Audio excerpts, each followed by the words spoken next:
as Sam or Sammy, depending the way the wind blows, was born at Dudley Road Hospital, Birmingham, on July the 14th, 1955, the son of Trevor and June, who I had the pleasure of meeting on many occasions. They were lovely people.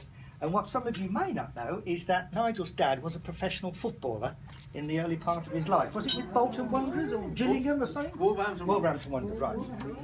And just as a matter of interest, in the year 1955, which I've checked Wikipedia. Peter, you'll be pleased finding Wikipedia. Wikipedia. Very little happened. But Eisenhower was the president of the US. One of the major films of that year was The Dam Busters. The Conservatives had won the general election with Anthony Eden as the Prime Minister. That'll please Mr. Little. Would you believe unemployment in 1955 stood at 215,000 people, which was just 1% of the workforce? Birdseye began selling fish fingers, and the #1 hit in the USA was Bill Haley's Rock Around the Clock. And I think we should try and get Frank to do that later. Now, other famous people, apart from Nigel Peter Long, born in 1955, included Rowan Atkinson. I think Mr. Bean, Paul O'Grady, Lily Savage, Steve Ovett, who I think was an athlete, Ian Botham, and somebody called Billy Idol, who I gather was a singer. I didn't know too much about him. Now, as it happens, we don't know a lot about Nigel's early childhood. So I'm going to take up the story from when he arrived in Jersey in 1976 to take up a job as a waiter at the Grave Desert Hotel. How about that? And in the next few years, he became the assistant manager. Now, in 1980, he was promoted to be the manager of the Blenheim Hotel. How about that? Before being headhunted to the famous Travtel Leisure Group and Suncrest Hotels in 1983. Now, who the hell were they? During his stint with Travtel and Suncrest, Nigel managed the luxury portfolio of that group, which was namely the Coralie, the Bayview, the Berkeley Hotel in Southampton, and the Golden Sands, before he joined the Inn on the Park to manage the Brasserie. Now, a couple of things: we should never ever forget the Bayview Battle of Flowers stand, which was an annual event when we had 5 aeroplane charters coming in with 400 people, plus another couple of 100 tickets. The stand, would you believe it, was built out of scaffolding and wooden planks. And the first lunch sitting, because everybody had a ticket to see the battle and lunch, and the first lunch sitting was 10 o'clock in the morning. That's quite true, isn't it, Nigel? We just kept going lunch until the battle started. But can anyone here start to recognise the pattern of Nigel's managing these hotels? Because with the exception of the Sands, which is eventually sold, the Grave Desert was bulldozed, the Blenheim was bulldozed, the Coralie was bulldozed, the Bayview was bulldozed, the Berkeley was probably bulldozed, but we don't know whatever happened to that, and the Inn on the Park was bulldozed. So, if any of you got any money in this place, I would advise getting it out pretty quick before the bulldozer arrives. Now, I think it's important to talk just a little bit about the Suncrest Travtel days, and I think we can sum those up because we worked very hard, but we certainly played a lot harder. The Suncrest group, which latterly became Status because Dennis sold the name to pay BSP, had in the region of about 400 beds overall. Thanks to my good friend over here, Margaret, who used to be the reservations manager at that time, the managers got quite used every Saturday to 450 arriving. Because in those days, anything less than a 98 or 99% occupancy between April and October was just not acceptable. I should also mention that when Nigel was at the Inn on the Park, let's say some of the stars that appeared there used to get paid in cash. But even better, they enjoyed a gamble. So, happiness and joy, our favourite words, John. Once the act was over, Nigel, myself and a couple of others, we all used to adjourn to the Bayview.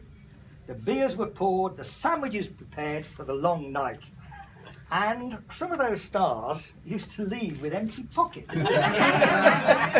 Mr. Long used to come into the office and say, look down at that window, see that boat? It's mine. And if it wasn't casino night at the Bayview, we used to have the Grand National night. Did we not?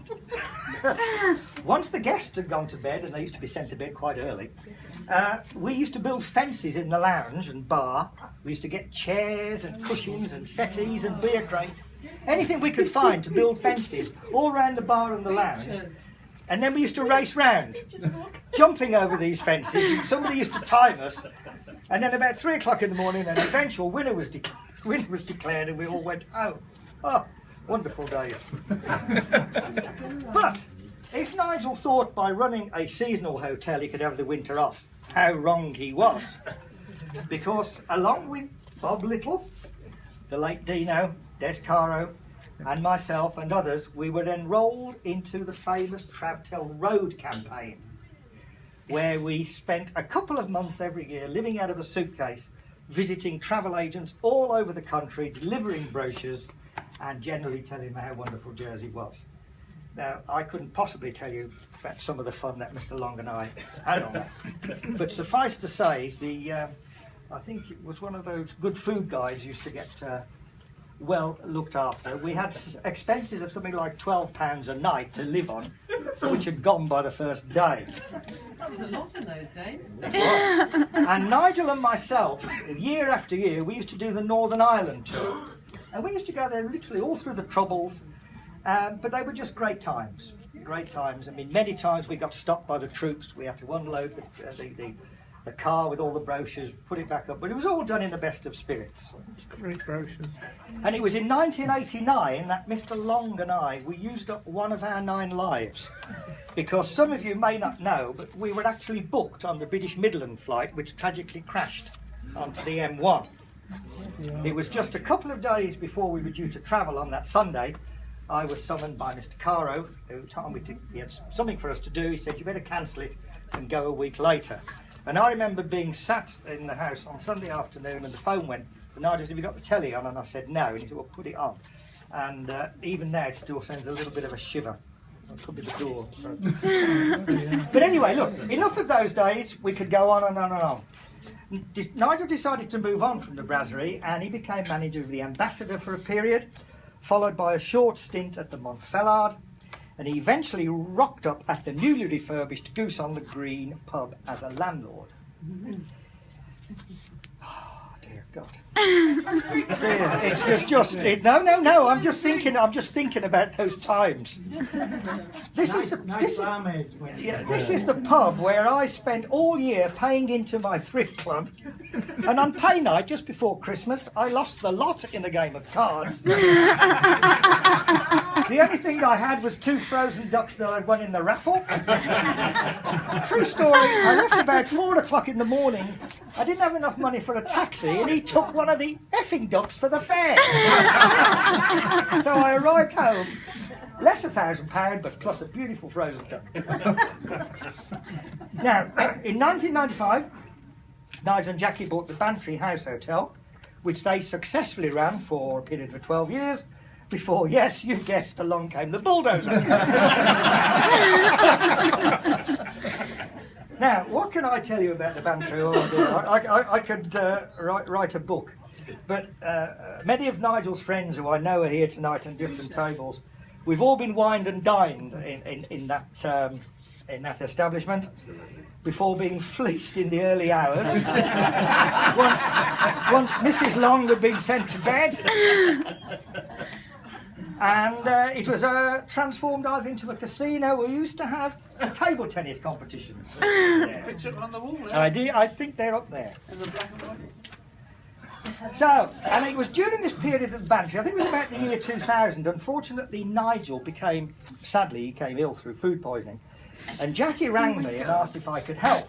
And as always, to refuse is not an option. So for a couple of weeks, I was the KP in the bantry kitchen to Chef Jackie. Well, what an experience that was. I think it suffice to say that I learnt a lot about Jackie's customer service skills and how much she loved and valued the guests.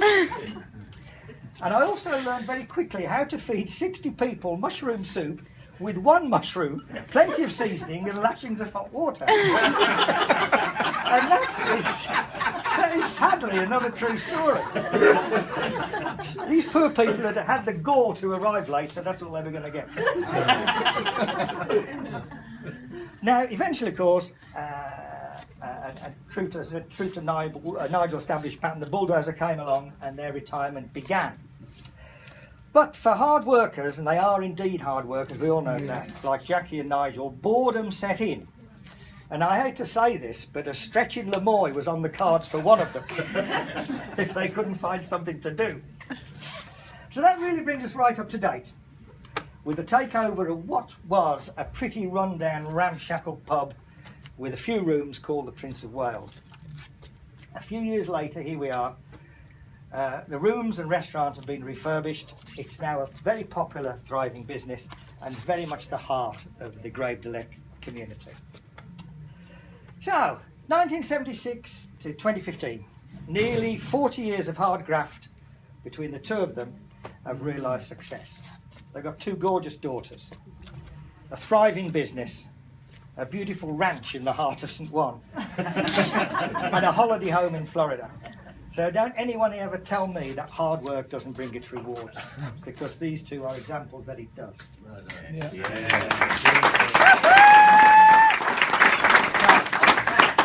Finally, and I don't want this to sound like sentimental tosh, but like many of us here tonight, a lot of us arrived in Jersey for the summer season years ago, probably with 20, 30 quid in our pockets.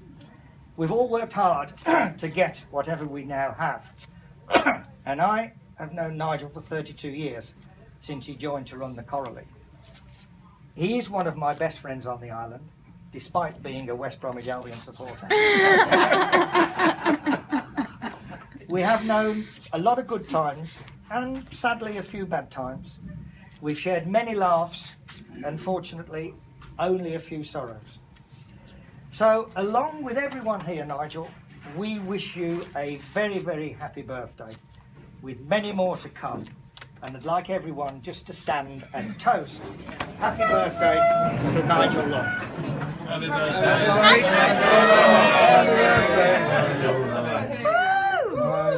Thank you.